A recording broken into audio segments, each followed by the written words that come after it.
northeastern Shelby County, southeastern Durant County, northern Montgomery County, Miami County, until 11:15 p.m. At 10:27 p.m., a severe thunderstorm was located over Arcanum, moving northeast at 65 miles an hour. Hazard, 60 miles an hour wind gusts and penny-size hail. Source, radar indicated. Impact, expect damage to trees and power lines.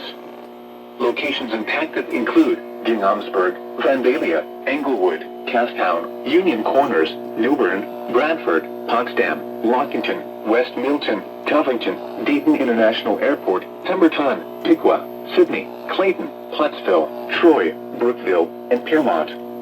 This includes the following interstates: I-70 in Ohio between mile markers 18 and 39. I-75 in Ohio between mile markers 59 and 92.